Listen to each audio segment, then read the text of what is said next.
अस्सलाम वालेकुम, नमस्ते, सत श्री अकाल। राशिद हुसैन हाजिर और जनाब क्रिकेट ड्रामा का नया एपिसोड भी हाजिर। और आज हम बात करेंगे खेल रत्ना की। खेल का रतन है रोहित शर्मा और उनको खेल रत्ना मिला है, तो क्रिकेट के रतन को बिल आखिर इंडियन ने हुकूमत ने सराहा है, तो हमें इसकी बहुत खुशी है। गंगोली कह रहे हैं कि फ्यूचर टूर प्रोग्राम में कोई तब्दीली नहीं हो रही और भारत हमेशा से अपने वादों पे पूरा उतरा है, तो इस दफ़ा भी वादों पे पूरा उतरेगा और तमाम सीरीज़ शेड्यूल के मुताबिक होंगी। और अगर रद्द बदल करना पड़ा तो भी सीरीज़ के शेड्यूल के मुताबिक ही किया जाएगा। पाकिस्तान क्रिकेट में बड़ी तनकीद हो रही है, ख़ास करके शुएब अख्तर तो गोले बरसा रहे हैं और वो कह रहे हैं कि वक़ार यूनुस आखिर बॉलर्स को सिखा क्या रहे हैं। आखिर क्यों पाकिस्तान के जो बॉलर्स हैं, जो टैलेंटेड हैं, जो जिनमें स्पार्क है और इतनी बड़ी लॉट लेके गए आप बॉलर्स की, और इसके बावजूद इतनी बेबसी। तो शुएब अख्तर काफ़ी नाराज़ हैं, दानिश कनेरिया भी नाराज़ हैं और वो कहते हैं कि फैसल इकबाल को किस बुनियाद पे जनाब कोचिंग पैनल में और सिलेक्शन पैनल में शामिल किया गया है। तो दानिश कनेरिया साहब मुस्तकिल नाराज़ रहने का उनको शौक़ है। जो कुछ उन्होंने किया है यकीनन अच्छा नहीं किया। अच्छा तो आमिर और आसिफ ने भी नहीं किया, लेकिन मेरे ख़्याल से दानिश कनेरिया के साथ ज़्यादती हुई और यही ज़्यादती है जिसकी वजह से वो हर मामले में टांग अड़ाना अपना फ़र्ज समझते हैं। तो ये और बहुत सारी बातें हैं। तो सबसे पहले हम शुरू करते हैं खेल रत्ना से। रोहित शर्मा ने जनाब खेल रत्ना जीता है और यकीनन वो क्रिकेट के एक रत्न है, सिर्फ भारत के नहीं बल्कि पूरी क्रिकेट जगत के। वो जनाब बिल्कुल एक हीरो हैं, एक बैट्समैन हैं जिसकी बैटिंग देख के मज़ा आता है। Hey guys, thank you very much for all your well wishes and support throughout the year. It's been a wonderful ride. To receive such a sporting honor in India is a great privilege, and I'm very happy about it. And I owe this to you all. Without your support, this wouldn't have been possible. So keep at it, keep supporting, and yes, I promise to bring many more laurels to the country. Since we are social distancing, a virtual hug from me to all you guys.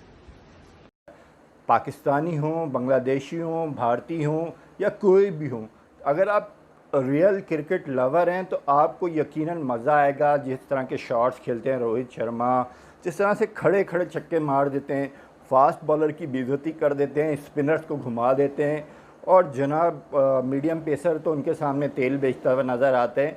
तो रोहित शर्मा की कारकर्दगी ऐसी है जिसे सराहना चाहिए और जिसको बिल्कुल सराहते हैं। और हम भारतीय हुकूमत ने सराहा और एज ए पाकिस्तानी मैं उनसे बहुत मोहब्बत करता हूँ, उनकी कारकर्दगी और ख़ास करके उनकी बैटिंग को बहुत पसंद करता हूँ। और यही वजह है कि उनकी कारकर्दगी दिन ब दिन बेहतर भी हो रही है और वो भारत के मुस्तकबिल के कप्तान तो समझे जा रहे हैं, लेकिन इसके साथ साथ मुंबई इंडियंस के लिए भी वो जनाब किसी सरमाया से कम नहीं है। और मुंबई इंडियंस के लिए उनकी कारकर्दगी सबसे अहम होगी और आईपीएल भी शुरू होने वाली है। और आईपीएल के लिए उनका बहुत वाज़ेह पैगाम है कि कोई सोचे भी नहीं कि इस दफ़ा टाइटल मुंबई इंडियंस के हाथ से जाएगा। तो मुंबई फैंस के लिए तो अच्छा है, लेकिन साढ़े पंजाब वाले भी जनाब जीतने के लिए पूरी तरह से तैयार हैं और साढ़ा पंजाब इस दफ़ा जीत के आएगा।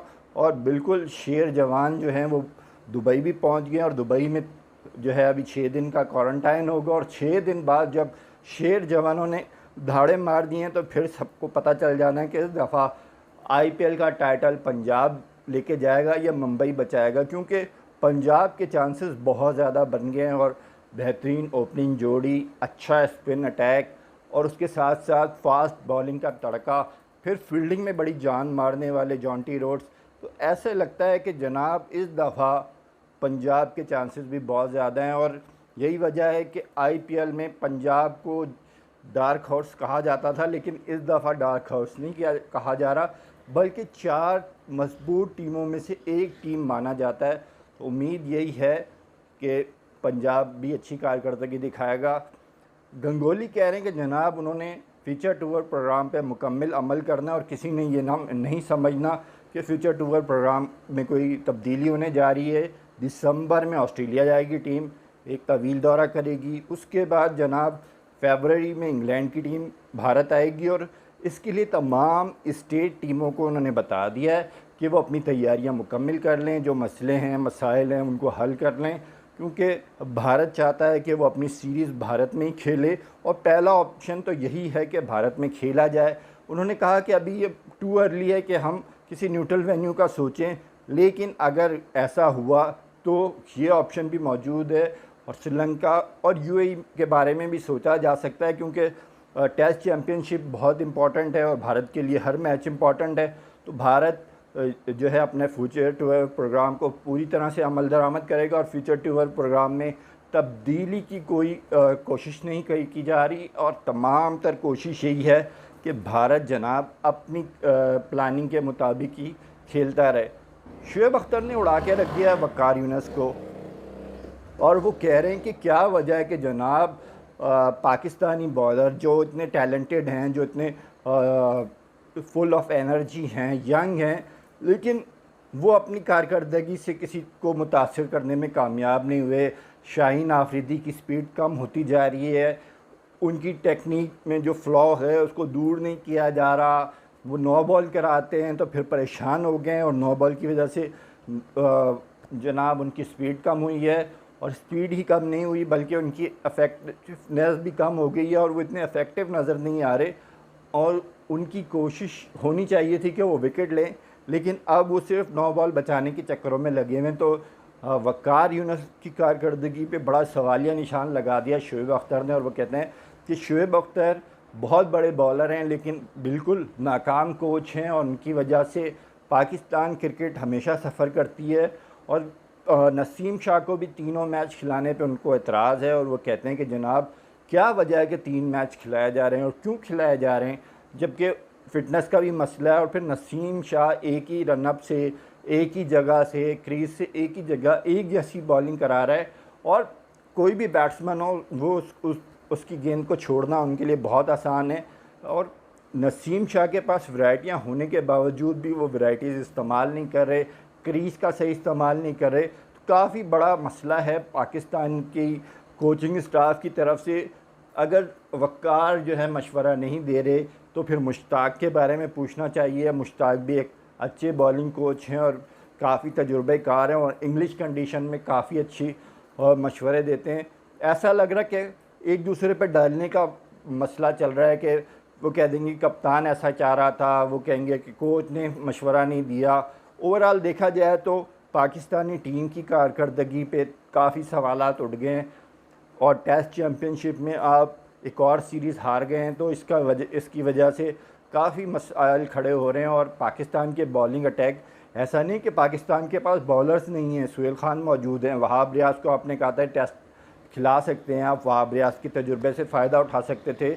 देखें अब्बास बहुत अच्छी बॉलिंग करा रहे हैं, लेकिन ऐसा लग रहा है कि पाकिस्तानी बॉलर सिर्फ नई गेंद से ही बॉलिंग करवा पा रहे हैं, रिवर्स स्विंग का जो है इस्तेमाल नहीं हो रहा।